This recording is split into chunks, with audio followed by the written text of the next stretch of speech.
Good evening. Welcome to our Draper City Planning Commission meeting. We want to welcome you to Thursday, February 26th, 2026.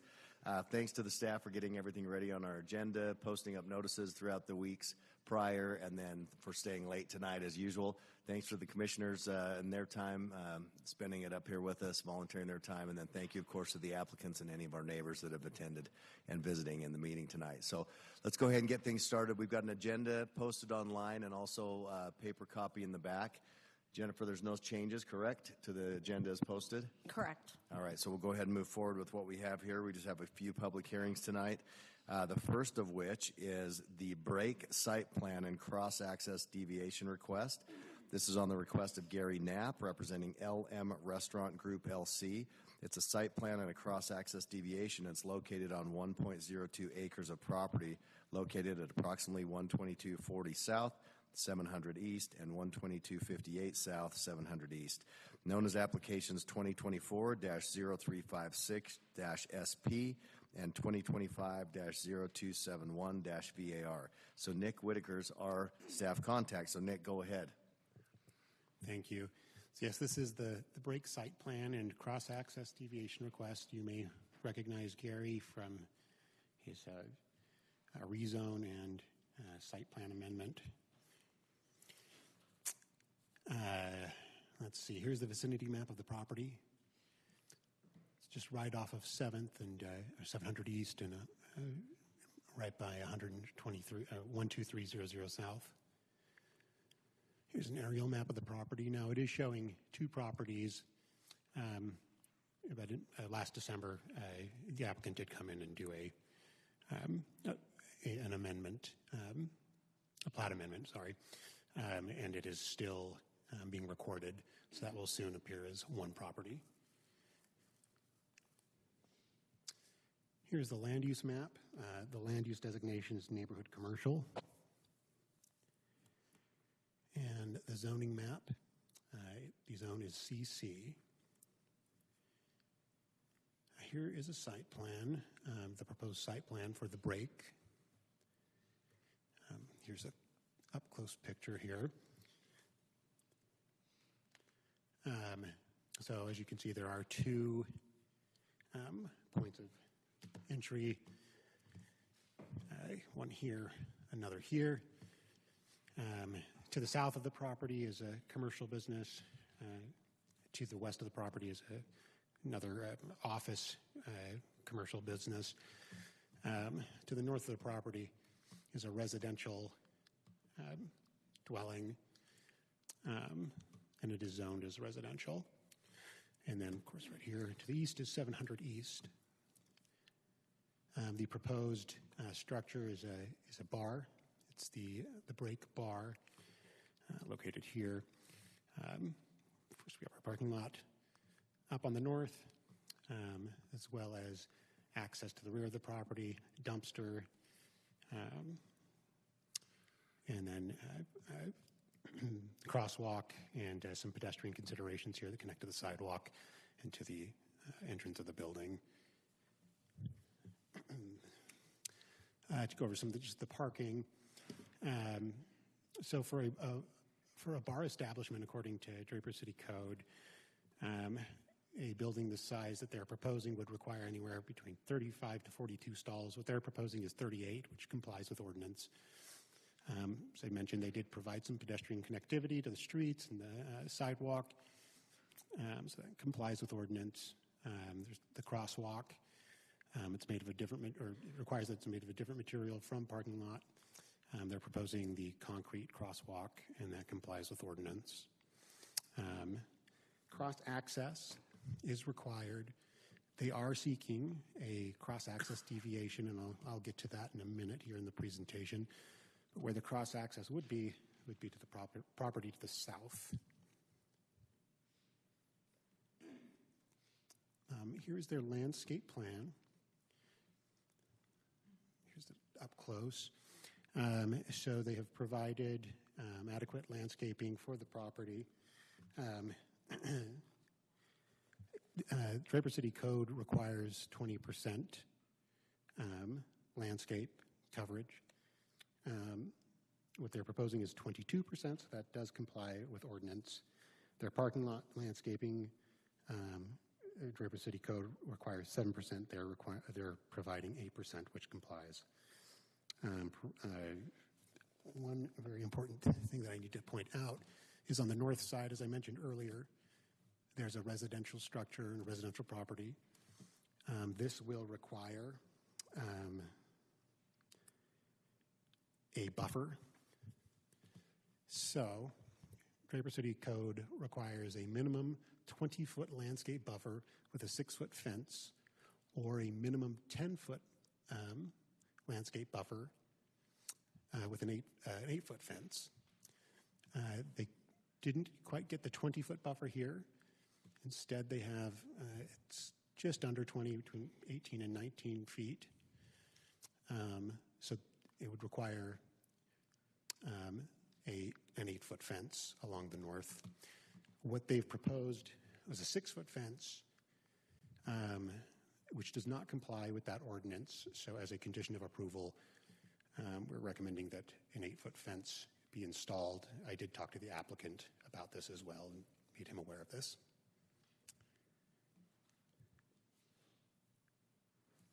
Here's the architectural plans. There's 3 different, it's kind of hard to notice here, but there's, well, the building is primarily made of brick, so it doesn't require any secondary materials per Draper City Code. However, it does require 3 colors. There are 3 different brick colors, and the third one is harder to detect from this slide, but along here it's a different darker gray and a different texture as well.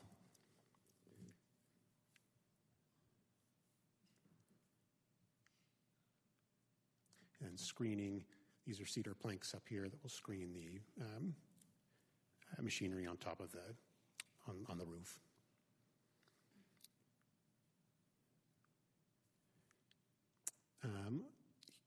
Here is their photometric plan and an after hours plan. There were a couple of issues with this as well. I did talk to the applicant about this, but I'll go over these with you. So with many of the requirements, they do comply. There are 2 that need to be corrected. The first being that the color of the light pole was not provided in their plans. Draper City Code only allows for a black. It has to be black unless they present something else to the Planning Commission, and the Planning Commission may authorize that color. They didn't provide any color, so as a condition of approval, well, we would add in as a condition of approval that they provide black poles. And then there was also an issue with the maximum illumination ratio. Draper City Code requires 2 to 5.1 and 2 to 5.1 for after hours. Their plan showed 9.7 to 1 and 11.5 to 1 after hours, which does not comply with ordinance. So as a condition of approval, they would need to bring this into compliance with Draper City standards before a permit is issued. So going over those conditions, it would be that all requirements of the Draper City Engineering, Public Works, Building, Planning, and Fire divisions are satisfied throughout the development of the site and the construction of all buildings on the site, including permitting. That the site shall be constructed and landscaped in compliance with the approved site plan and landscaping plan, and that the color of the light poles shall be black, and that revised lighting plans and photometric analysis in compliance with ordinance, including the maximum illumination ratio of 2.5 to 1, be submitted to planning staff for review and approval prior to the issuance of the building permit. That an 8-foot masonry wall or a masonry fence be constructed along the north property line, and that updated construction details be provided to planning staff for review and approval prior to the issuance of the building permit, and that the property be consolidated through the recording of the previously approved amended subdivision plat prior to the issuance of the required land disturbance permit or building permit.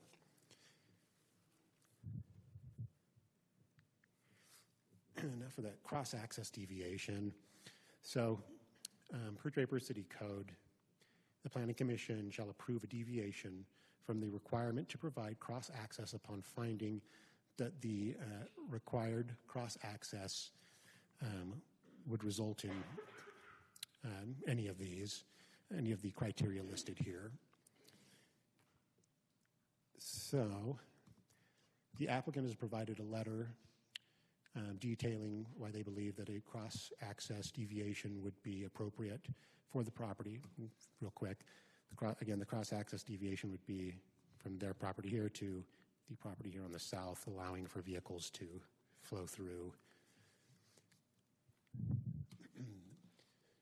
The applicant claims that the cross-access deviation should be allowed due to a significant grade change at the south property line, so along here.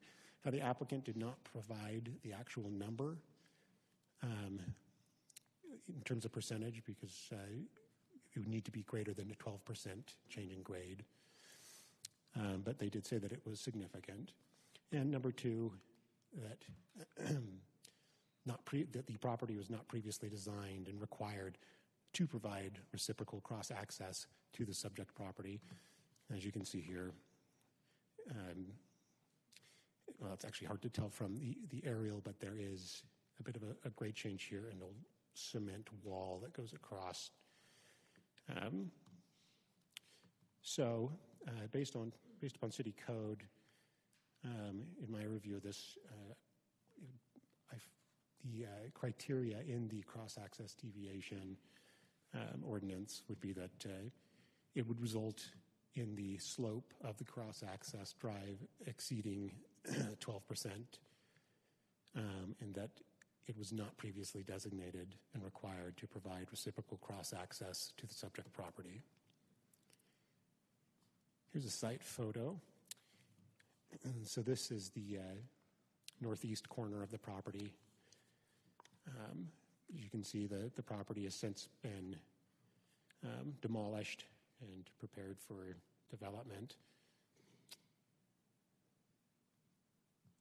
And that's my presentation. So, Nick, one quick question on the elevation for that, to use that as the reason for the approval of that deviation. Did you say you have not seen it, but they're bringing it tonight, or? They did not provide. They did not provide the number in their request in the letter. I've checked it independently on my own. And just on my own review, I found that it just using the city's GIS, that it does exceed 12%. However, the applicant did not provide that information in there. So all the other stuff is easy to put on as a conditional, a condition of approval. But that one, just to say, yeah, we're going to do that. We don't know if it's 12 or not. It's the only thing that I noticed. But I just wanted to ask if you had that. We'll work through it up here. But you've checked it, but we don't have anything official from them. Yeah, they've provided no number in their submission. Got it. The only thing that they did say is that it was a significant grade change at the south property line. And is there another way that they could get around that? Well, that cross access, because we see this quite frequently with an older property that just they've never relied on it, they've never used it, and then something new comes in and they're kind of burdened, if you will, by having to give cross access and just kind of they want to put their power box there, or they want to put a curb or landscaping. I think the most appropriate of the criteria in the deviation is D1, that it was not previously designated and required to provide reciprocal cross-access to the subject property.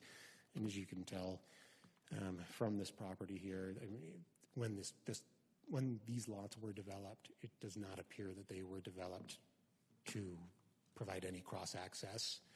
And even by providing it, you could see it could cause problems with this property here. Yeah. So I think of the criteria, the D1 is probably the most appropriate. Okay. I have a question. Sure. Do we know that for sure that no Draper laws or state laws prevent an establishment serving alcohol next to a residence? So That wouldn't go through planning. That would go through their licensing process. So they would be required to do all their proper licensing before they could run a bar. So in terms of how close they are to other properties and other types of uses, I wouldn't feel authorized to comment on that.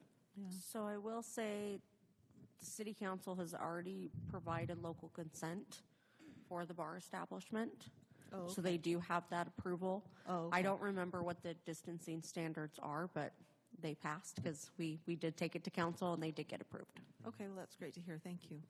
I would also add that alcohol laws in the state of Utah are so broadly occupying the field that there leaves little to no regulation possible for the city. It's almost entirely preempted. What regulation the city can have for alcohol establishments, the city's already gone through the process, and everything's passed. Okay. And then on the that brings me to the residence. So see this red lot line here to the north. So is that a roof line right there, like right up against the property line? Mm-hmm. Yes, it is. Okay. Well, we'll talk to the applicant about that fence then and go from there. Any other questions for staff? I have just a comment, I guess, and I spoke with a couple of the staff about this. Can you explain, just kind of briefly go over the drive approach widths being substandard per city code, meaning they're 16 to 17 feet, less than normal, which is 24, 26, and the spacing, just so it's clear, and I understand that it's a UDOT road, but I think it would be good to have that just on the record. Yeah, I'll let Brian speak to that. You or Brian, either one. Yes. So the site does have two accesses. Typically on a site of this size, there'd be a single access. Where 700 East is a UDOT street, UDOT had an independent review of this and did approve the two access points on the condition that they extend the center island that's existing in 7th East northward to extend past the two access points. Now the site is going to function as a single access in, single ingress, and single egress. So that's what allows for the narrower access widths, is the fact that really there shouldn't be vehicles passing on the way in and on the way out. But we've reviewed it. It does meet standards, so it's not out of compliance with any code. It's just that this is just a little bit of an unusual situation that UDOT has agreed to allow. Thank you. Okay. Thank you, Nick. Thanks. All right, let's go ahead and invite the applicant up. Is he here? Or are they here? Hi there. Come on down. You can both state your names and add anything you'd like to that presentation. Then we'll have some questions for you, I'm sure. Gary Knapp with JZW Architects. Mike Colligan with Aspen General Contracting, representing the owner. Hi, guys. So a couple quick questions, I'm sure. I have one on the elevation, on the south elevation. This is right up your alley here with architectural. Are those garage doors that can be opened? They look like they extend all the way down. So there's 3 big window bays there. Are those garage sliders? Keep going. No, there's no there's garage. one more. Those right there. Excuse me, 4 window bays. Those are fixed glass. So, no, there actually are no garage doors there. This is actually an older rendering. I'm not sure. We did send it in there, but this is not the most current one. The current one has storefront here and no garage doors. Got it. But those were to be garage doors, correct? In this rendering right here? Originally, That's what they look like to me because they extend all the way down. They were going to be garage doors, but on our latest, we're taking those off. Okay. So how do we approve a site plan with the wrong elevations? This was not actually in the report. It was only this page here. Got it. Yeah, and that's fine. I just asked just for, especially if those were garage doors and they're on the south side versus the north side, right? It'd be wise. Those will just pop open and then the noise can come right out there. But the south side's all commercial. So now I'm hearing they're not garage doors, so that's fine too. So I'll withdraw my question. How's that? Perfect. So question answered. No garage doors. But again, take note, right? That we've got a different elevation here, and then it'll be approved. Any other questions for the staff or for the applicant? Excuse me. the elevation for the deviation, the cross-access deviation. Have you, either of you measured that? I actually just got a text. It's 28 inches Okay. on a vertical between lots elevations. Wow. Yeah, it's pretty significant. Yeah. And and like Nick said, there's a concrete retaining wall there that is holding the soil back on our site to make that difference, and then it steps down That to the far. neighboring lot on the south. Can someone do the math? Is that more than 12%? The grade You on don't that, want me like, to do the math. Somebody, Nick's yeah, I doing did. it. I went to law school, not. I didn't become an accountant for a reason. Nick's doing We'll it. consult the engineer. Okay, yeah, we'll let them work on that. Good. You saw that there's a couple of conditions for approval, right? That we've got the 8-foot fence, not the 6-foot. We've got, what were the other ones? Light pole color. And then it looks like your illumination is too bright, correct? There's too much light pollution. Is that what we saw? Like it's in the 9s when it should start with the 2? Oh, yeah. Is that what I saw? The maximum illumination there? At the bottom left. Yeah, one. the bottom one. At the bottom, the ratios are off. I mean, lighting's great. It's just, with what's in respect to what's around you. I mean, that's wouldn't you agree, commissioners, that that's pretty much what we're taking into account here is what staff's recommended Yeah, as far I as their think so. conditions. Yeah, I so think just so. be aware that those will be what we take into account. Any other questions? Okay, all right, we'll let you be seated. It's a public hearing, so we'll let the public have at it, and then we'll bring you back up if we need to, okay? Thank you. All right, this is a public hearing. We'll have a couple of these tonight, and the way these will go, if you haven't been here before, that's okay. That means you have a life and you're out doing fun things. But if this is your first time, what we have is a 3-minute limit on public comment. We've got a nice little red timer up there. You're welcome to come up at this time and address this agenda item. You can speak as long as you want, as long as it's under the 3 minutes. You don't have to fill the whole time either. So who would like to address this agenda item with those guidelines and rules? Nobody. All right, we'll go ahead and close the public hearing. All right, commissioners, what are your thoughts on there? There's been a couple conditions that have been pointed out that I think are well thought out. And Yeah, I'm really grateful for the work that Nick's done on this. This is really good details, and it's very clear for us. So I'm ready to make a motion on the deviation. Does anybody have any comments on that, or think it's appropriate? no, I Brian, think did you do the calculation? Yeah, it exceeds the maximum slope allowed, so it is a significant drop between the two sites. Thank you. Okay. Okay, then I'll make that motion. Yeah, go ahead. I move that we approve the cross-access deviation as requested by Gary Knapp, representing LM Restaurant Group, LC, application number 2025-0271-VAR, based on the following finding for approval listed in the staff report dated February 13, 2026, and the request meets the criteria for the deviation as described in the Draper Code. Great. Thanks for that motion, Lisa. Who will second it? I'll second. Thanks, Mary. So let's go ahead and put this to a vote then. This is for approval of the deviation for the cross access. So let's One start moment. with you. Lisa, Before you how do take you a vote on that, Oh, yeah. just for clarification, there's a typo on the findings for approval, and it's got the wrong section of code in there. So just a point of clarification that the section is 9-25-080, subsection E2D1. Just to clarify that. Great. So we'll go ahead and just the motion will stand with that clarification on the code as I just agree. Okay. read into the record. Sound fair? Yes, thanks, Great. Tracy. Thanks for calling that out, Tracy. Okay, so back to the motion from Lisa that's been seconded by Mary. Let's go ahead and put this to a vote. This is for approval of the cross-access deviation. Lisa, how do you vote? Yes. Mary? Yes. Laura? Yes. Susan? Yes. And Kendra? Yes. All right. Next one, site plan. I'll make a motion if there's no further discussion. Okay.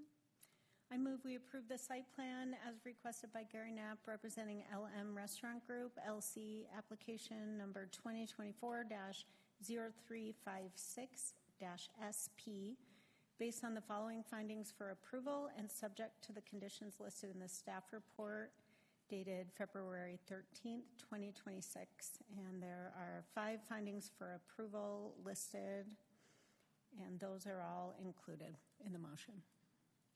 Got it. Thanks for Do you that. mean the 6 conditions, Mary?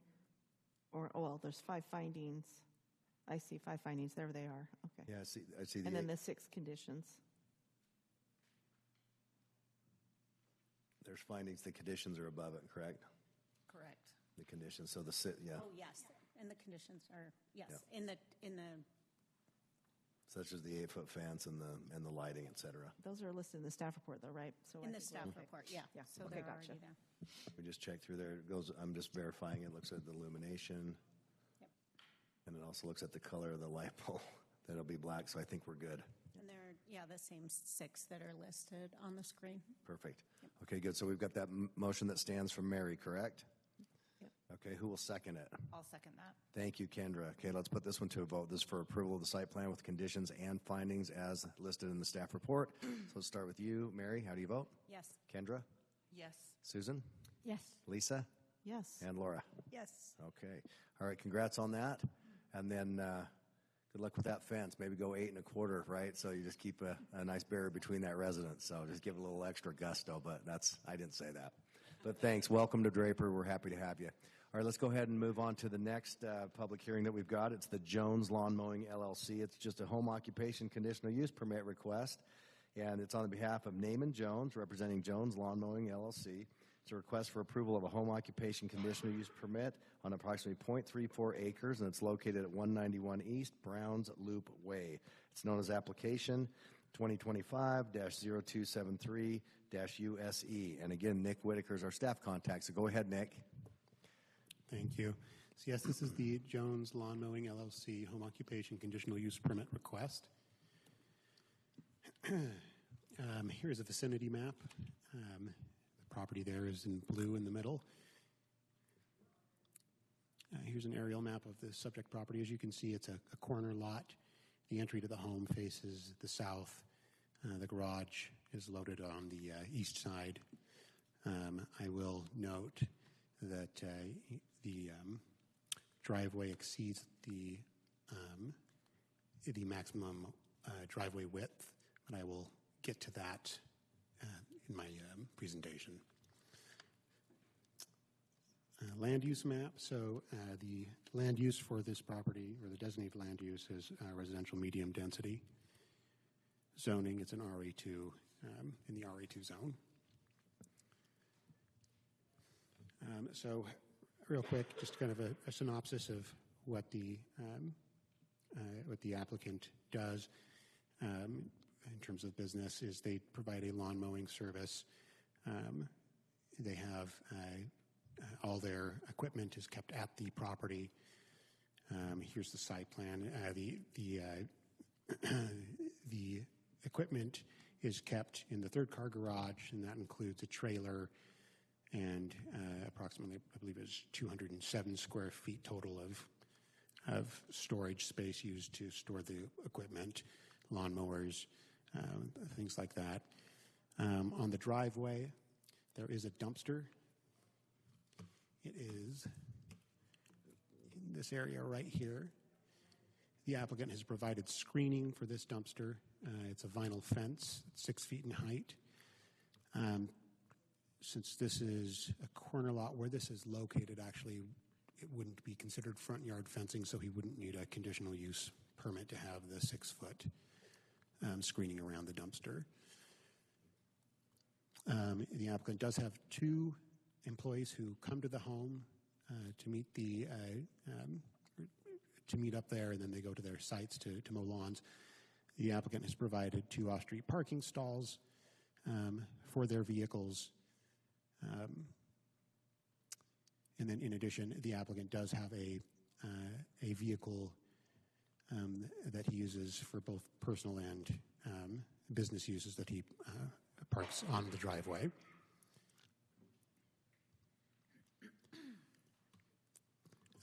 Here is the floor plan.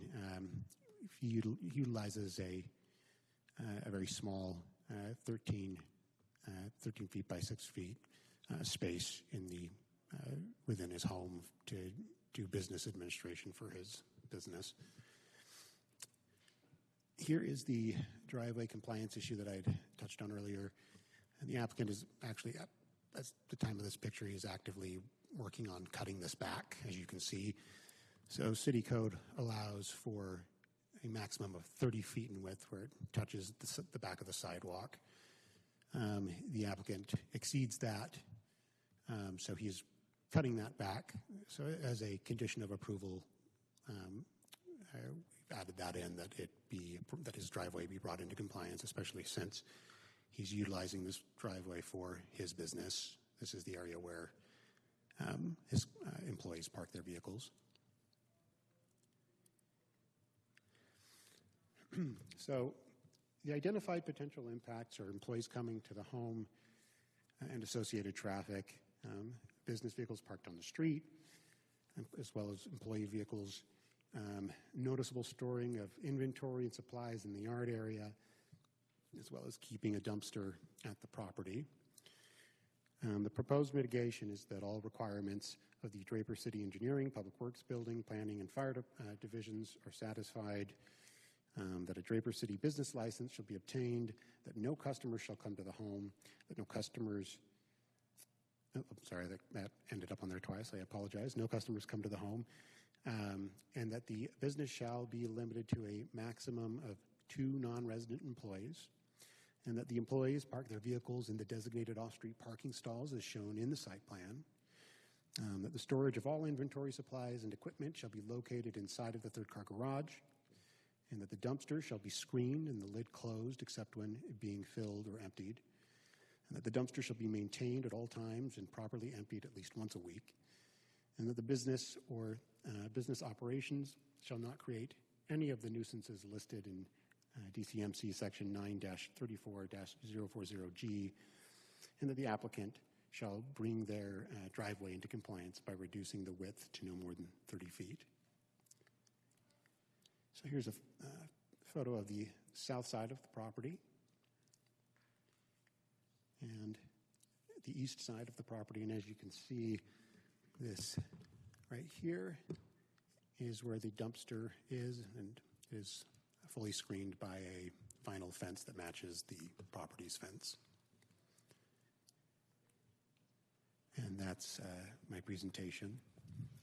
Nick, will you go back to the picture just before this slide? Sure. Yeah, right here.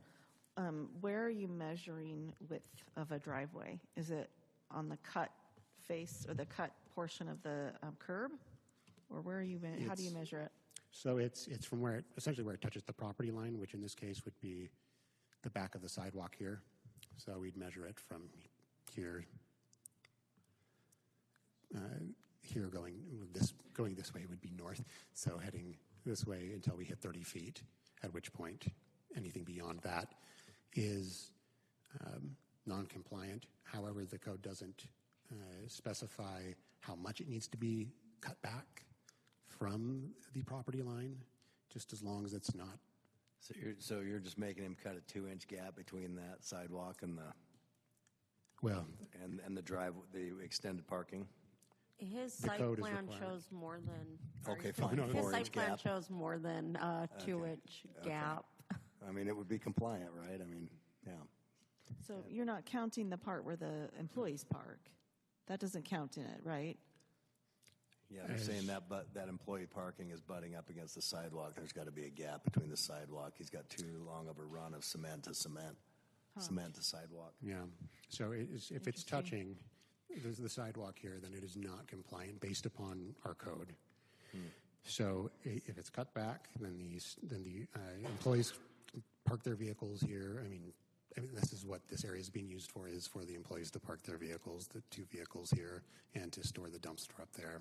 So it's just that parking space, parking area of cement that can't touch the sidewalk.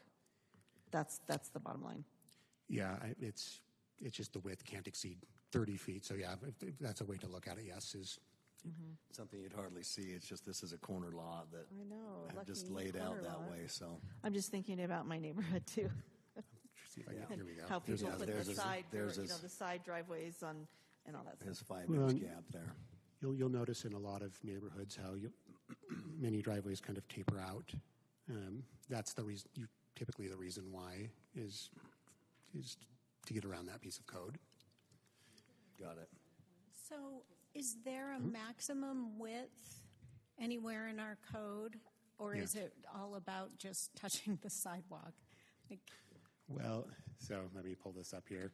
it just seems like I get the distinction, but in a case like this, we're looking at kind of a ridiculous application. So, and I get we got to do what we got to do. We've got the code that's in front of us, but I'm just curious if there's a maximum somewhere, or as long as it doesn't touch the sidewalk, somebody's driveway can go as wide as they'd like. So the code doesn't specify, it's all the code specifies is the width is can't exceed 30 feet. How they go about achieving that beyond 30 feet.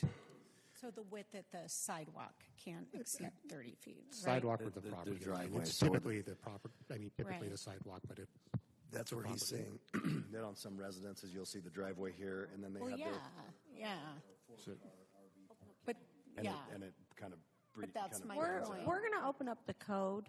It Okay. does show some. It does have some images in the code for driveways. Well, you can go back to his site plan too, and if that's a condition of approval, you can look at his site plan too. It looked like quite a bit bigger gap, and then we'll ask the applicant. We can just ask him while they're up here too what they're going to plan on And doing. as long as it's compliant, like Yeah. if staff deems it compliant, I'm fine with that. I'm just curious what the text of the code says, I guess.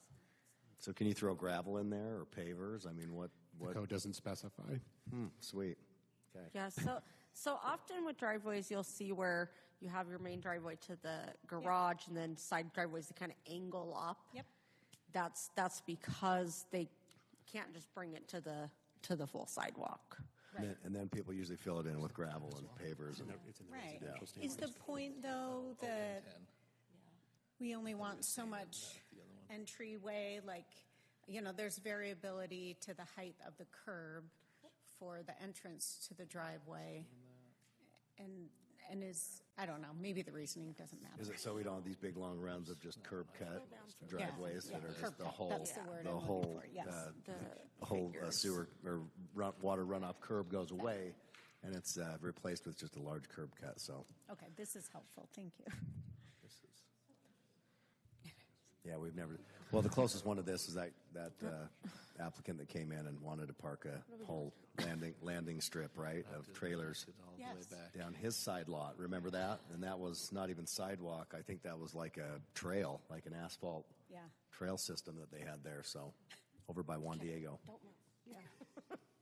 So There we go. So Okay. it's all about access to the driveway, not the width of the actual driveway. Yeah, so- it's the access. So once it's on their property,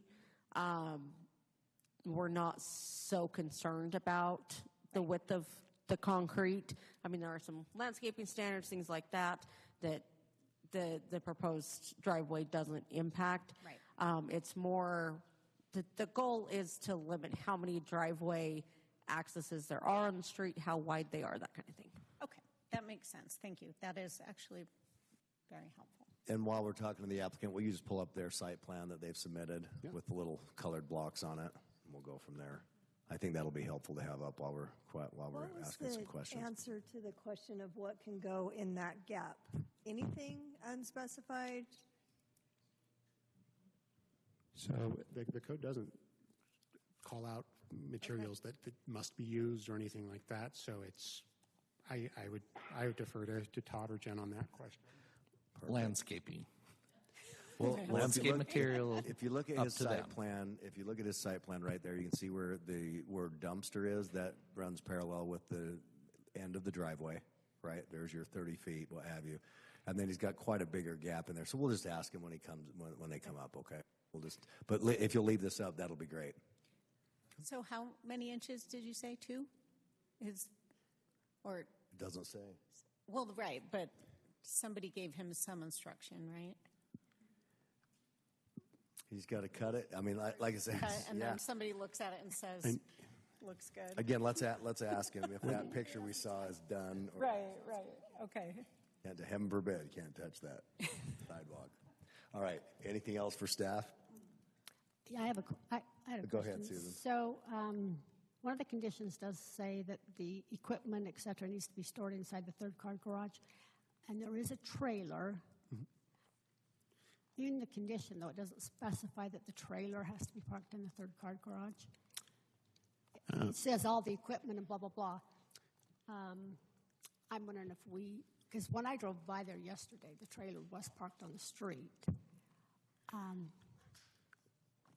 assuming it was his trailer because it was in front of his house. Maybe it was somebody else's, I don't know. But I'm just wondering if we should make that as part of the condition, with including the trailer, because it just says equipment, blah, blah, blah. It doesn't say trailer. Well, yeah. That's the question, I guess, right? Yes. So is the I trailer think equipped? Right. I think maybe you ought to specify that trailer included or whatever. You know what? I just reviewed condition number 7, where that should be mentioned, and it's not in there. So I wouldn't mind modifying that condition to include that at all. To include the trailer in that. Because I think that's the intent, right? Absolutely. Yeah. Oh, okay. So let's make sure when, Okay. when a motion's made that we add that condition. Okay. Because that's not listed in the report. Good catch. Right. Okay. Thanks. Thank you. So I have a question about the dumpster. I have been here a long time, and I don't know that I've ever seen a dumpster on a home occupation permit. Does the staff have anything to add to that request? Well, go ahead. It is not something common. However, they are, by providing screening around the dumpster, they are following code to have that dumpster.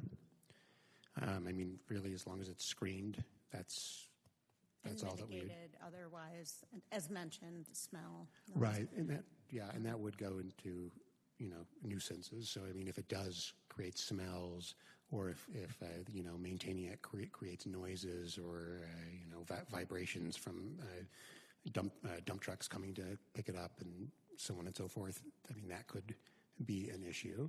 So it would be the applicant's responsibility to maintain that dumpster, so it's not creating any of those issues. So obviously it's not disallowed explicitly in our code. That's correct, so long as it's screened. Just for even a residence, not even a home occupation, right? Right. There you go, Mary. We can have dumpsters and. Can you someone want give a little bit you want broader to pay, answer? you We're can learning. Have a I dumpster. can have my own dumpster. Gonna screen it and clean it. I barely fill up 2 trash cans. All kinds of new things Occasionally. tonight. Is all what we're learning. So very good. I have a bit to add to that answer.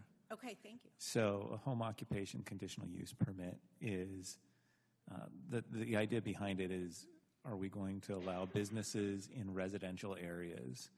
And what we're trying to do is look at the disturbance of the residential area by the business, and see what type of changes to the residential feel and nature of the neighborhood there will be by virtue of the business being there. And then what you're trying to do as the Planning Commission is look at those detrimental effects and see if conditions can be imposed to mitigate those detrimental effects. And so that is something that you probably should be taking into account when you're making your findings, when you're making your decision. We would hope that you would look at those very broad concepts that are applicable to every home occupation conditional use permit. Thank you. Well, and there have been times in the past where, or maybe a time in the past, where a permit was denied when there was something proposed that wasn't explicitly forbidden in the code, and yet we came to a determination that it was problematic because it wasn't appropriate for a home occupation. So I don't know, it was kind of the first thing I thought of when I saw dumpster, but I'm willing to listen and see what we hear and then make a decision. Are you thinking of the welding tanks that were in the? Oh, no, I was thinking of the forklift. Oh yeah, with it beeping around, Yes. the beep beep in the back lot. Interesting. Yeah, I remember that too. But I forgot about those, yeah. Yeah. And the welding, yeah. Well, we'll talk about that. So that'll be good. Thanks for clarifying all that. That you may or may not. You may be able to have a dumpster as long as you're not a nuisance. All right. Well, this is. Let's go ahead and Thanks for the staff and all your input on that. Let's go ahead and invite the applicant up. Is the applicant here? Hi, come on down. And if you just state your name, and then you can add anything to that presentation that you'd like. You can kind of see some of the questions we've got, but we'll have some for you as well. Yes, thank you. I am Naaman Jones. This is my residence. First, regarding the driveway width, what you'd seen is 29.5 feet wide, which was originally there. The approach to the driveway was existing when we bought the home, and that is also 29.5 feet. When I did learn that I could not be touching the city sidewalk, I had that cut off. To the north, just where it says the parking area, back behind the gate, there is a 12 feet wide by 39 foot long RV pad, which has I've got a smaller trailer that I use for my four-wheeler and also for loads when I do cleanups, and also an enclosed personal trailer that I keep emergency preparedness in. The trailer that was seen the other day on a drive-by is not my trailer. I know whose it is, and I can ask to have it moved or whatever, but that was not my trailer. As far as the trailer being in the garage, it's easier to just back my trailer up into the garage with all my equipment in it instead of unloading and loading up every day. That way I can just hook up and leave. And, and then I'm not in the area for an extended amount of time. Just, I can hook up and go and be ready at that. So you do have a trailer that is associated with the lawn mowing equipment, right? Yes. Oh, All okay. of my equipment is in the trailer, and that's why it stays in the garage is because the equipment is quite expensive, and so it stays locked up overnight. Okay, thanks. Perfect. I had a quick question just on the layout of everything. So the office, if you can go to the next picture that just shows the screen dumpster, the actual photo. Yes. So there's one right there. So is that little window? So I envisioned this differently, that the 2-car garage was to the front of the house, but it looks like, so you've got cars parked in the single-car garage, you've got cars parked in where that white truck is, and then would it be safe to say that just that storage space in that garage is for that trailer that you just described? That would go right there? Yes. And is that small window your office space? Is that access through the garage door? That would be office space. That's actually my laundry room. All of my administrative issues can be done on a laptop computer, and it's in that area that I have my printer. And then that bigger window there to the back of the house, that's part of the residence, right? Just to get to the layout. Kitchen. Okay. And then this gate that you're showing here over by the wheelbarrow, behind that, I can see your enclosed trailer, et cetera. That's where all those personal use trailers are, correct? Yes. Okay. Yes, that is. The enclosed trailer, again, is my emergency preparedness trailer. Got it. The other trailer is not seen. And I like how you've got the cars coming in, from the driveway and then parking this way instead of positioned, but they're coming up over that curb. Is the cut that we saw, is that the finished product? Is that what we're ending up with? Or are you cutting that even wider? No, I'm not cutting it wider because I was told that because that's compliant. It just didn't have to touch. The idea is to put road base and chat. Chat is real fine. Chat, yeah. Like compressed gravel, really compressed gravel, yeah. just so that it doesn't touch. Perfect. Yeah, there you go, guys. So totally compliant. You know, the good citizens of Draper go to the expense of putting some chat in there, so that's great. All right. I don't have any further questions on that stuff. Okay. The dumpster, Mary, you have questions about the dumpster?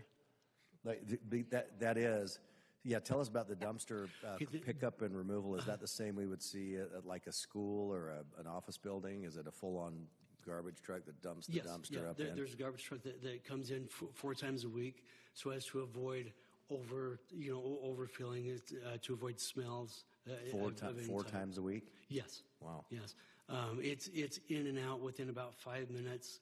In fact, there's one of my neighbors asked me how often does it get dumped, and when I told him he was astonished because he's never seen it, and he lives just right across the street. That surprised me too. I'm curious approximately what time of day it comes. The truck that dumps the dumpster comes after 9 o'clock, generally around 10:30, 11 o'clock in the morning during normal business hours. When you say dumps the dumpster, is it emptying the dumpster that's there or bringing you a new one, Yes, taking the old one? Emptying the dumpster that is there. Okay, so it's the same dumpster that stays there. Same dumpster Okay. that stays there, yes. You can tell that's probably our biggest concern.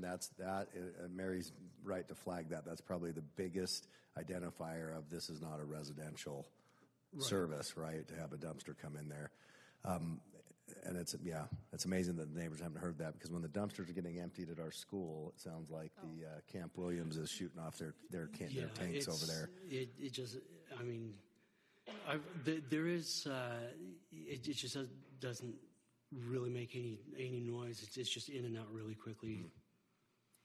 I've been in plenty of hotels and apartments that have been around dumpsters and not even that close, and you hear it. You hear the beeping of the backing up. You hear the noise connecting to the dumpster, dumping, putting it back on the ground. I mean, it's a very loud process. So I will tell you right now that, for me at least, is a problem. And I am open to hearing the neighbor's perspective. Yeah. I am also curious what kind of waste you're putting in the dumpster. Basically, it's lawn clippings. It's yard Lawn waste. clippings and leaves, yes. So I'm almost wondering if it's more of a nuisance to have that. So you've got the smell, and he's trying to abate the smell with four. All the debris that goes in is in plastic bags. And do you fill it or mostly fill it every single day? Yes. Is that Yes, why I you do. get it? That's why it's Yes, four times. that's why it's Four 4 times a week, yes. Yeah. Because I was almost hoping that if it's just the smell, that you could just cut that down to once a week like garbage. Having the dumpster, if I didn't have the dumpster, I would need 20 to 30 city garbage cans, maybe even more.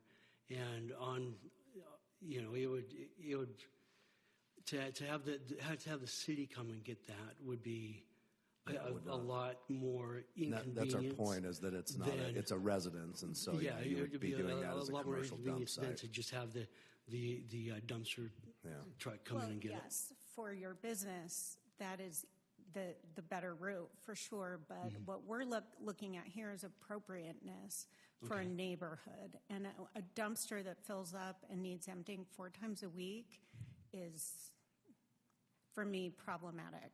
So, and when we get to the point where we have things that are so problematic that we can't mitigate, that's a good sign that you need a commercial property, or that's a signal. I won't make any definitive statements, but I think that's the point of why we're reviewing this, and I think that's consistent with some of the public comment we've received. Because your business is functioning right now out of your home, correct? Yes. Just haven't had a permit. Yeah. Public comment, have you seen letters? Yes. Are there We got letters? emails, I need to too. look at them. We got some emails this afternoon, actually. Yes, I would like to address that. During this last season, there was an issue with one of my dumpsters where the dumpster needed to be replaced, and where that complaint came from was during that replacement process on just one day. It was a lot earlier than what I expected, and unfortunately the truck had brought the wrong replacement, and just during that process of getting the old dumpster out and the new dumpster in, it was when there was that issue, that concern from the neighbor.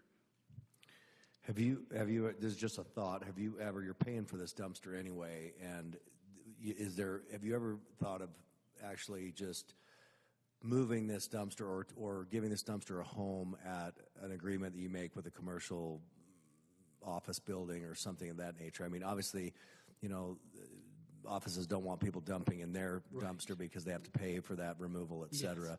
Have you ever looked into just saying, hey, can I just pay for my dumpster and your dumpster and let my dumpster sit here and get removed 4 times a week and have your your employees then empty into that dumpster that may be somewhere here in town, but at a commercial site? Have you ever looked into anything like that? I have not. I do service for Jensen Companies that's just on Minuteman, basically just to the west of me.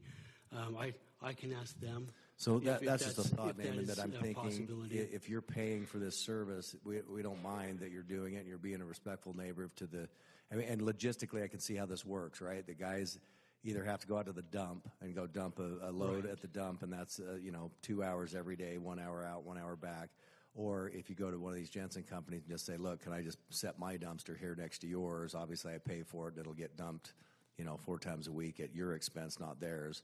And then whatever you work out to rent that space, that might be something that might mitigate so that he can still run this out of his house, but just relocate that dumpster. So just something to think about as we talk through this. And this is a public hearing, so after we're done with you, we'll let the public, if they're here, we'll get their input, then we'll invite you back up. All right. And then we'll go from there. Does that sound fair? Yes, it does. Okay, perfect. Anything else you want to add right now? No, not unless there's any other questions. What size of a truck is this dumpster?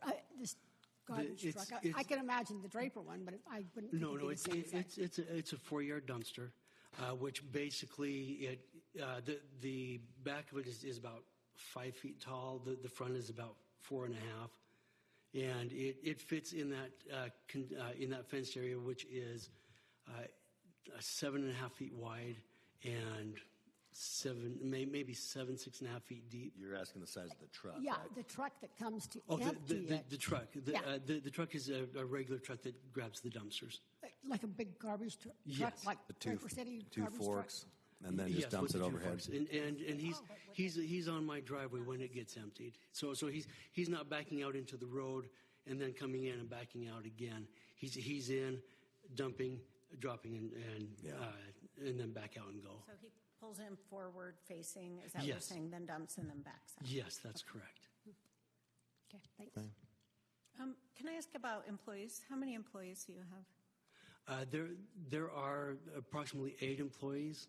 The 2 that would be at the house, they're on my weeding crew, and so basically they would park on the cement there and take my other truck to do that. The other employees I pick them up at a different location. And so I don't have any employees parked on the street. I know that has been a concern. There are a lot of cars on the road. Those are people's personal cars. Those aren't my business cars. Is there enough parking for your family, or are they displaced, or people who live at the home, or are they displaced, their parking spots displaced by your employees' parking? No.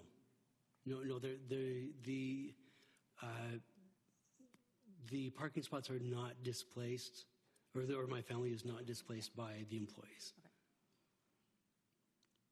And your family is allowed to park on the street, so we're not here to try and control anything to do with that behavior. But okay, I was just curious.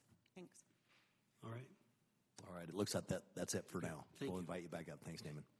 All right, this is a public hearing as before, so we'll open this agenda item up to public comment. Who would like to address this agenda item? You can come up and take your 3 minutes.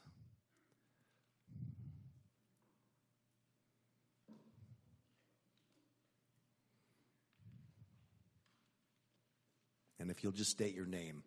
Hi, my name is Shalise Benjamin, and I actually live right across the street from him.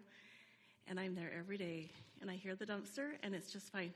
It's just like your garbage man that comes every week. And the private lane, they have the guy, he reverses back, goes and gets the garbage, takes off. It's the same.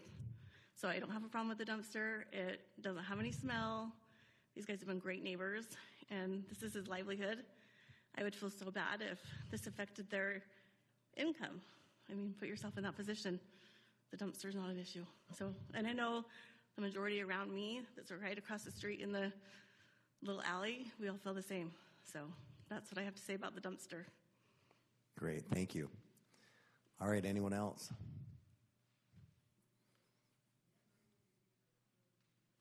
Again, if you just state your name. Hi. Thank you, Council. Sorry, wrong meeting. Commission. My name's Sean Benjamin. I also live across the street. That's my wife. I'm at 192 East Browns Loop Way. And I would really kind of repeat the sentiment that she expressed. We don't have any problem with it. We see it, we hear it. It sounds like your normal garbage truck. I mean, it's no worse than on a Friday when we have, garbage and/or recycling, and then we've got a private lane right next to us. I don't know if you can pull up. Can I ask them to pull up his site plan there? The site plan directly to the east of him is a great neighbor, the Whittisons. It's a 7-foot tall brick fence that goes the entire length of that site. It's his backyard. There's no neighbor on that side of the street, right? So you can see he's got like a trailer. He's got empty lot. His house is on the corner. It's a great property, but there's nobody on that side of the street that's complaining. In fact, he's not here. His name's Whittison. Last name's Whittison. And he didn't submit a comment. My name is Sean Benjamin. I live directly south of this. And for me and my part, I've got a car parked right in front. Google's caught me, right? That's family. And to your point, family isn't regulated by the parking requirements in this city. So the other part of this that I would like to reinforce is again, that I think the city staff has got it right on the driveway part in terms of not having a maximum. It's not in the code. I think it's 910-075 and the series of exhibits that are in front of that in the code. They specifically show that driveway width fanning out. And really, the only limitation to that width is at the entry, not at the driveway. And I got to say, I'm a part of a government affairs committee, and I'm spending a whole lot of time up on the Hill these days. And so I work with a lot of legislators and see the nuances of code and the effects that it has on real people, real families, real communities. So I can appreciate the position you guys are in and having to make the decisions that you're making. My feeling, though, is if it's not codified, the tike should go to the runner, right? We're not here to diminish people's capacity to earn a living or diminish their capacity to be a part of a community that they love. And quite frankly, we've read some of the emails, and we don't see it. We're right across the street, and we don't see it. We appreciate these guys. We've lived here about 5 years, and in all that time, I haven't seen it. So, thank you. Perfect. Thank you. Anyone else?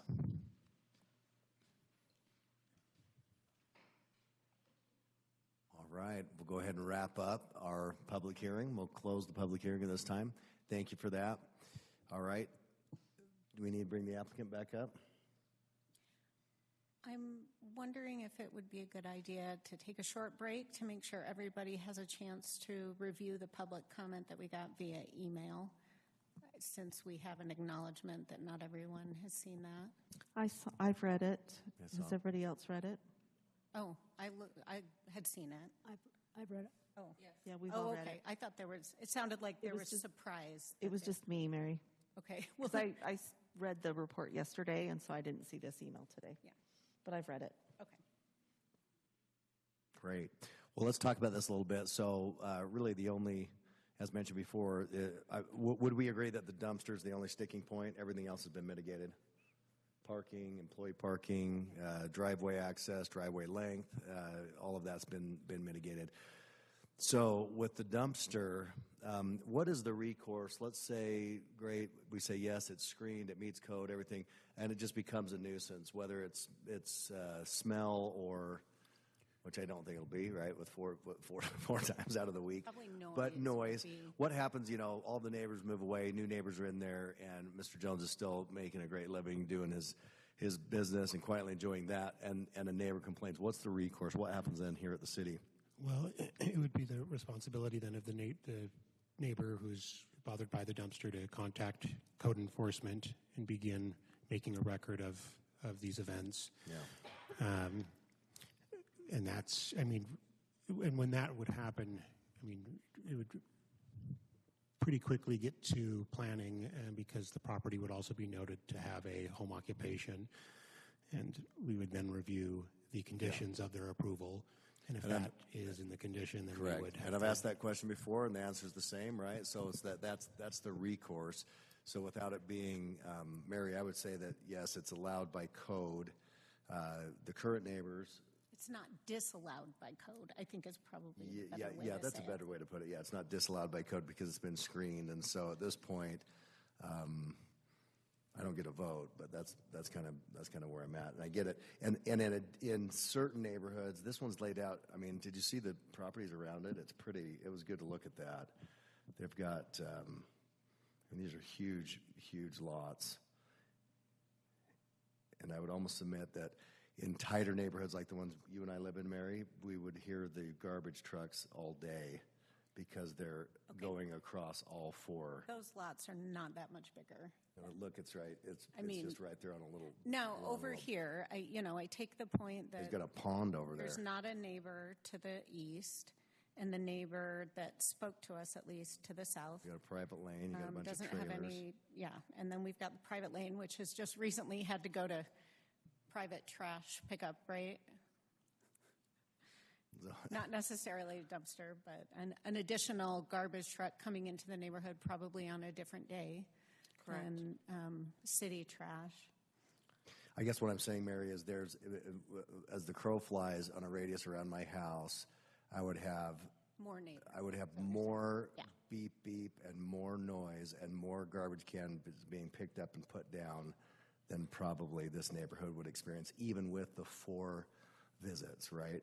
I did think that was excessive, but at the same time, I don't get a vote, but that's the way I would kind of approach this: is to say, as you guys consider this, that's give it a whirl, see what happens with that. There was that one complaint, right? And it sounds like it's because they had a new dumpster swapped out. That's why I was asking if the dumpster swapped out or not every time. That one was delivering in the morning. I mean, that was not the way it was characterized in the email, I'll say. It wasn't a one-time event. So maybe the applicant should come back up. Yeah. Because I would like to ask. Let's talk about that a little bit more, because it really is the rubber Yeah. hose. So Naaman, come on up if you would. And then, see, this is just the sticking point. This is it. You did a great job cutting that 2-inch swath out. Nice job on that. So we know you're a good citizen. So what can we do about this dumpster? Yeah, so there's mention of 6:30 a.m. in one of the emails being a time. Obviously, I think we all understand the noise. That was when the dumpster got swapped out, and like I say, I was surprised that the company came that early to do that. Okay. And I will say that is not how the email characterizes it. It says the garbage truck that empties this dumpster shows up at 6:30 a.m. So the characterization is that is on a regular basis. No, that is not on a regular basis. If you would like, I can contact the company and get a time and date of every time they've come over the last year. We don't need a history. What we need is compliance moving forward. And I think I'm inclined, if this were to be approved, I would be inclined to put a time limitation on when the dumpster can come. I don't, that's something we need to discuss. All right. So that would be during business hours from 9 in the morning till 5 in the afternoon. Something like that. Okay. Yes. And that's normally when the truck comes. Well, and so you need to understand that may to some degree be out of your control, but that's something you need to figure out how to control, because if that is a limitation placed on you, on your business, then if it happens once, you're out of compliance. I understand. And yes. I'm pretty sure the city will hear. Yes, they will. On the route that the driver does, I'm either the last one or second to last, and usually, like I say, usually it's after 10 in the morning, most likely before 2 o'clock in the afternoon. So it's right in the middle of the day. The one issue was when the dumpster was swapped out, and that's a one-time deal. Had my neighbor come to me and said, "Hey, what happened?" I could have explained it. Unfortunately, I have some neighbors that would rather not come to me and go to the city to raise their concerns. However, that was just a one-time thing, and it's extremely out of the normal. how realistic is it you would follow the suggestion of putting the dumpster in a business parking lot and having your waste dumped there and paying them? I would be able to contact the owners of Jensen Companies and speak with them about doing that. I feel like for me, I kind of share the sentiment of Mary. I think it's a slippery slope between running a home-based business and invading a residential neighborhood.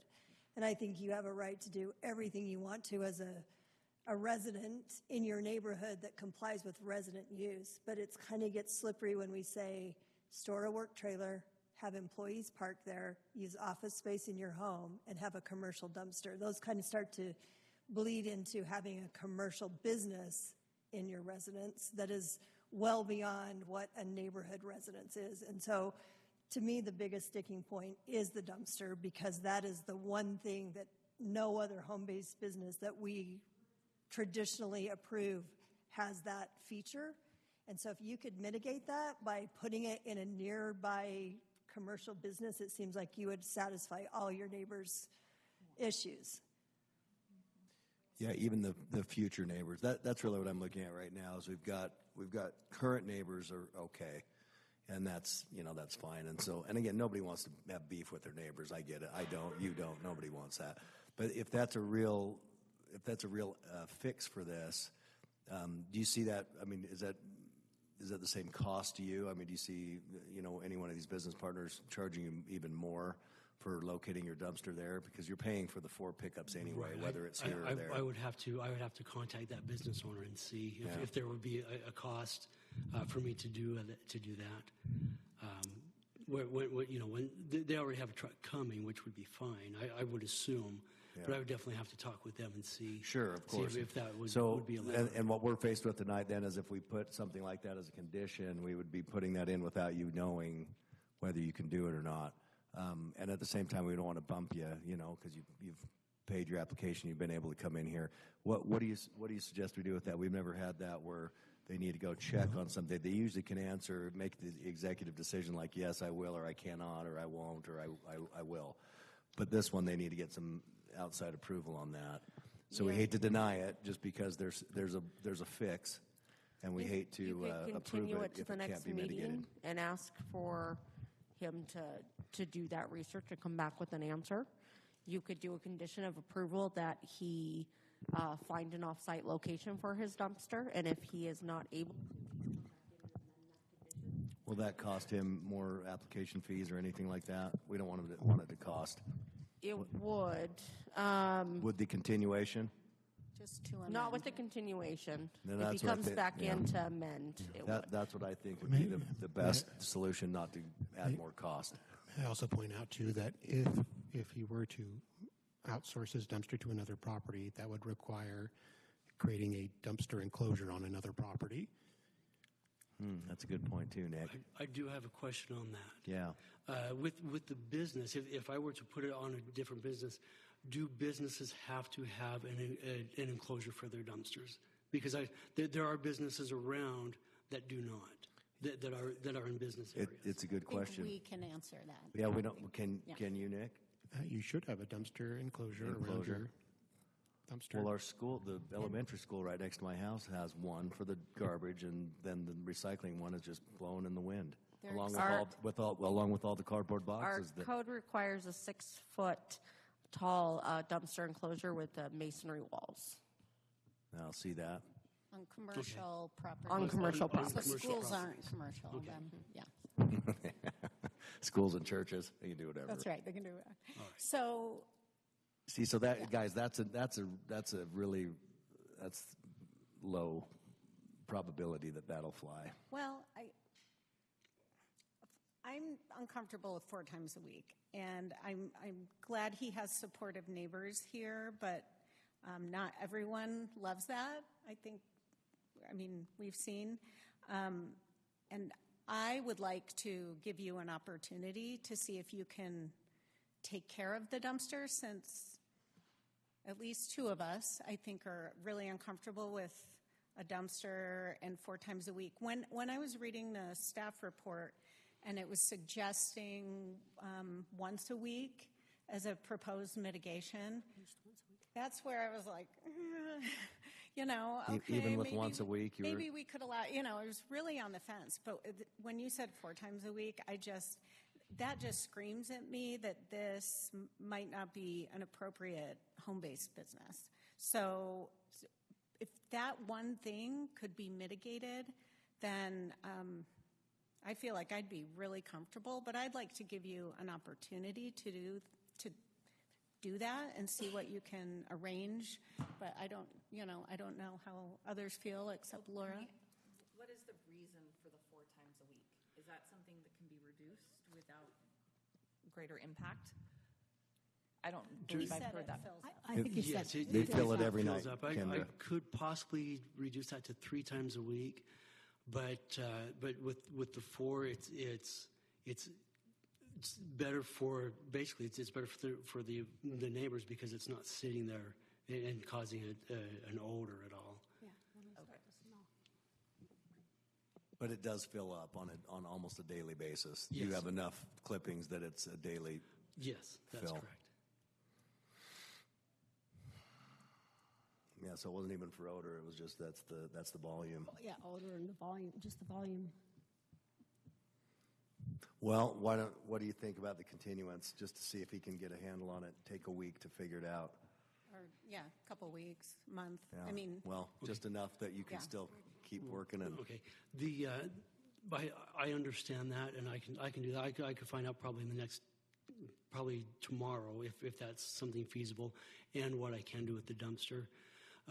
My bigger concern is that my business license, which I've had, is being held up because of this, and I need to start with the first aerating and fertilizing applications, and so I at least need to have my license so that I can do that. So I'm in compliance with having a license, and then this the conditional use permit if I could get that, with the idea that the dumpster will be gone, that would be... Let's see how we can work around that real quick, just Okay. with that. So can we go to that second option then, instead of continuing, just put that on as a condition that the applicant will take a certain amount of time, a week, 2 weeks, to relocate the dumpster as a condition of the Yes. home occupation? Okay. Yeah, you could do that. Okay. But you understand if that's what we do and you don't relocate it, you'll be out of compliance and you'll have to come back to either amend. Yes, Or- yes, I and- do and understand. pay the If application fee again. If I cannot find another location for that, I'll just have it taken away and I will have to do something different. Okay. If that's a condition and that's imposed, what's a reasonable time frame for you to be able to investigate that? In all honesty, there are 2 to 3 properties that I work for, business properties that I work for right now. It would take 3 or 4 days to find out if that's available, if that's an option. So if we said 2 weeks, 2 weeks should be more than plenty. okay. Cool. Now, does that mean to have it moved to that location, or does that mean just to have something set in place? Because the dumpster right now is empty, and I don't start having that picked up till April 1st, April 15th. That's a good point, too. So 'cause you're not even utilizing it No. at the moment? No, Okay, no, so- it doesn't okay. get utilized from November to April. So I guess I would propose that before it needs to be emptied again, right? Like, so you don't have it How about emptied just right April now? 1st? Why don't we just say No. April 1st? April 1st? Okay. Yes, it doesn't. I'm not doing any work in Yeah. that regards right now. Yeah, you need to do all your So- spray and preseason stuff, and that's not mowing so lawns. it's just sitting there. It's been sitting there since, sitting there empty since November 1st. Okay. Or December 1st, maybe. If we said April 1st, would that give enough time to get it rescheduled on an agenda before his April No, 15th? because We're just going to do it now. So if- biggest concern is his business license is held hostage here, Oh. and so he needs to do stuff that has nothing to do with this Okay. dumpster. That's I not was going to thinking it bother was gonna anybody come until back. April 1st-ish, right around there. Yeah. So I think that's the way we'll go about that. Okay, we'll put that instead of continuing and all that jazz. We'll just get you. We'll get something pushed forward here. Yeah, Todd. Did you have something? And Chair Adams, if we could also raise another concern on the staff side, which is because of the additional information that was given. You may note in the conditions that it would limit the employees to 2. We're hearing here that there are 8. So if you're going to go ahead and approve that, I would probably suggest amending that aren't 8. condition. Are you concerned with how many employees total, or how many at this No, site? the concern is that if you approved it with the condition that they're limited to 2 and they have 8, that was not information we previously had. But are you guys? Do you guys care who's is at it 8 that are coming to the Yes, home? He mentioned that he only has the 2 information come on to his house. the number of employees was given. The number of employees that come with me, they park at a different location. I go pick them up. The 2 that would actually come to the house, they would take my other vehicle and go to a different location. So what you're saying, Todd, is just say that the employees are 8 and only 2 of those are at the home? Yeah. Yeah, that's all we're doing, Naaman, is we're just going to get it up to be accurate. All right, thank you. So But our code doesn't limit total employees. It only limits employees that can come No, to it the home. actually talks about resident employees and non-resident employees. How it reads And is- that's what I. Okay. Yeah, so the condition was to limit non-resident employees to 2. Here's the piece of Whether they code. come to the site or not. Is that what you're saying, Todd? Yeah, It whether doesn't they come matter to the whether site they or come not. to the We've site had or other not. businesses where they don't even come to the site, but we do need to indicate those. So it So says 8 employees is 8 employees a with 2 coming to huge- site. Is a huge difference from the typical 1 or 2 that we have seen historically. Well, and code is 2, right? well, so code says employees, members of the family of members of the family of the owner who reside in the dwelling may be employed in the home occupation. Non-family or non-resident employees shall be limited to 1 person. So that's what's permitted if you do a home occupation.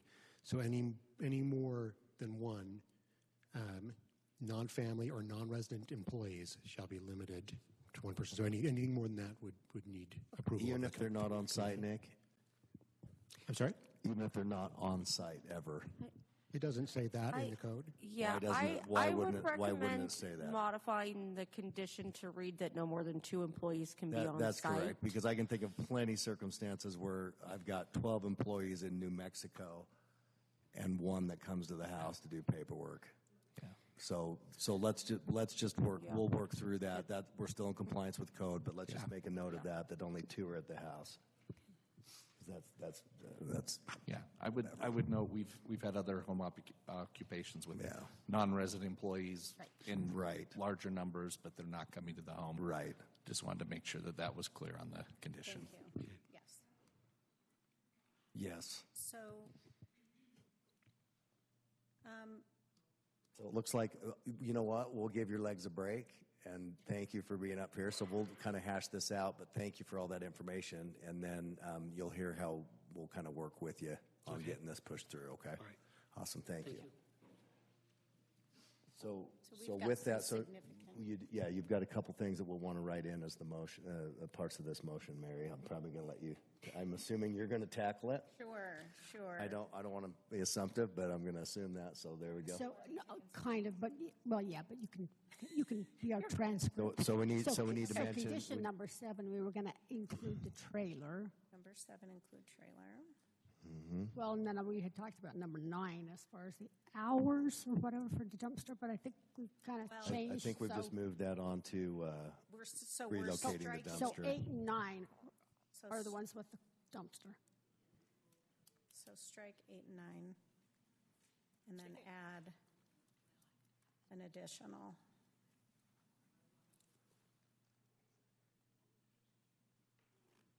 Okay, and then the number 5 needs to be modified as Yeah, right. 2 non-resident employees coming to the site.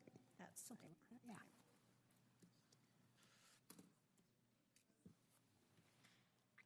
okay. And hold on one And then dumpster relocation prior to April 1st, 2026. Dumpster location off-site. Off-site relocation, yeah. All right. And again, I think if he finds out within the next 2-3 days that that's not an option, he can work with staff on what to do next. But Well, then he'll have to come he'll back have to for come an in and amendment. exactly that Yeah. meaning what to do next. Like, okay, get back on and How's that sounding so far, staff? Did we hit everything? Did we The hit- employee, the dumpster. dumpster and. I'm not clear on what you changed on the non-resident employees. I don't understand what you changed there because it's still limited there are only to two. two non-resident employees, and that's not the case. We want to change it to say there are two non-resident employees who will come to the home. Allowed on site. Yes. All right. So that doesn't limit the number of employees outside. They can come over for a Christmas party, but it's but I'm not changing the code here. I'm just kidding. Yeah. Okay. I'll have to conduct that offsite. I'm sorry. And number 7 include the trailer. Okay. I think I'm ready. Okay. I move that we approve the home occupation conditional use permit as requested by Naaman Jones, application 2025-0273-USE, based on the following findings for approval and subject to the conditions listed in the staff report dated February 16th, 2026, with the following modifications to the conditions for approval. So we're striking conditions 8 and 9 and adding an additional condition that the dumpster be removed from the property by April 1st, 2026, and that no dumpster will be utilized by the business on the property.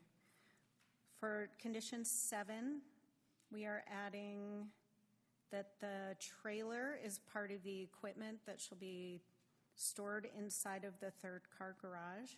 And condition number 5 will be changed to limit the maximum of 2 non-resident employees at the home. There we go. Sounds good. Great job, Mary. Thanks for that modified motion. Who will second that? I'll second it. Thanks, Susan. Okay, let's put this then to a vote. So this is to approve the conditional home occupation request here with the changes as proposed. So let's put this to a vote. Mary, how do you vote? Yes. Susan? Yes. Kendra? Yes. Lisa? Yes. And Laura? Yes. All right. Thank you. Thanks for working with us, and good luck on that. So we appreciate you being here in Draper. Let's see if we can make it work. All right, let's go ahead now, move to our final public hearing. This is the city-initiated Highland Boundary Adjustment Land Use Map and Zoning Map Amendment request.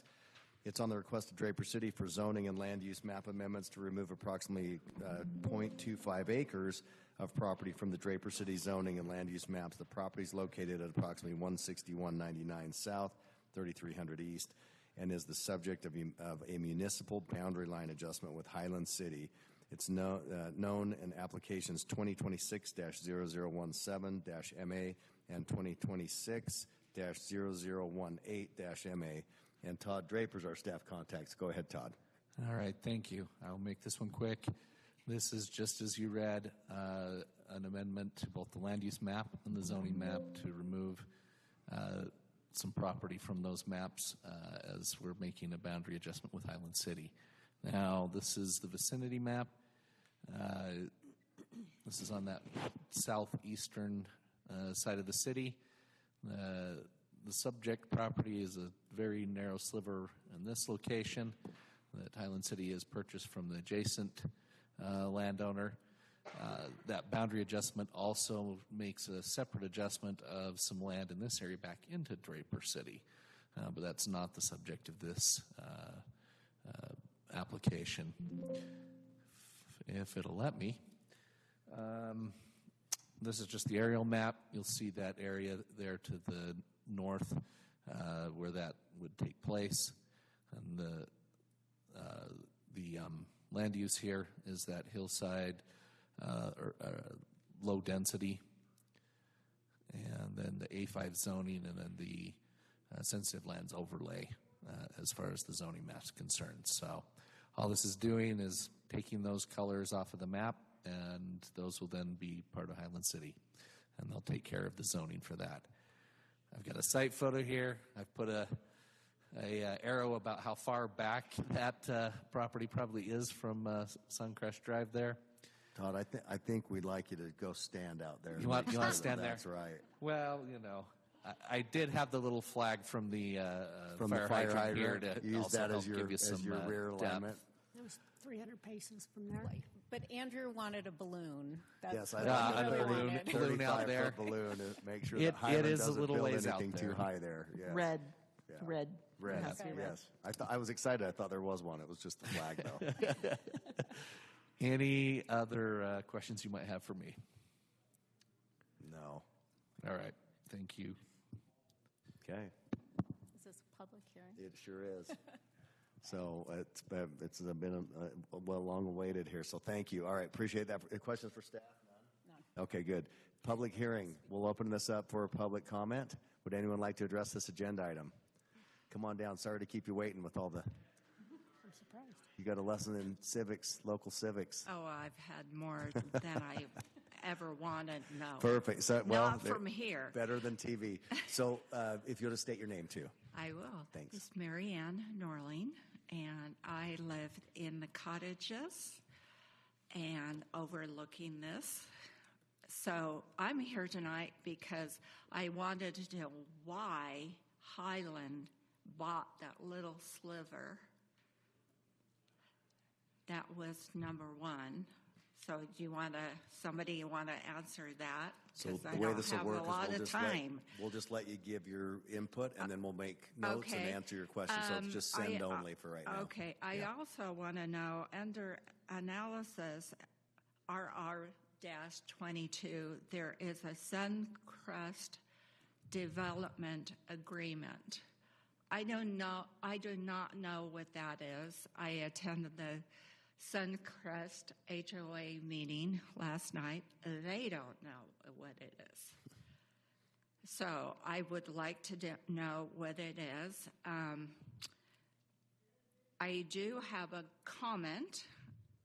I wish somebody would update the website and map, because when I look at the map, I can't see what's going on, but I can see what's going on below me, or above me, actually.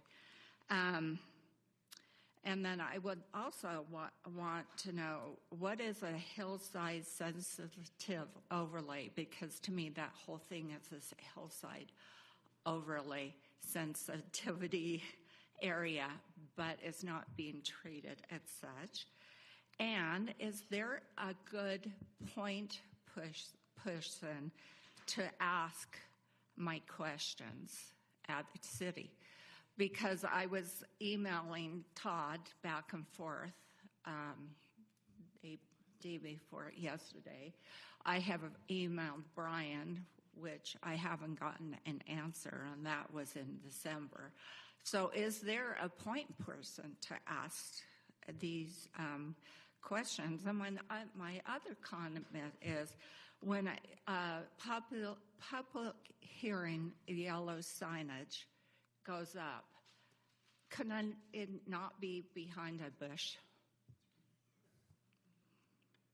So there we go. Thank you. Oh, it did it. You did it. Great timing. Well done. Yeah. Very professional. Thank you. Thanks. I have a lot of practice. So we'll let you got it. We'll let you go ahead and be seated, and then, like I said, I'm writing all these down, and we'll get you some answers after the public hearing. So, thank you. These guys have earned it. They stayed till the last. So, anybody else want to make a public?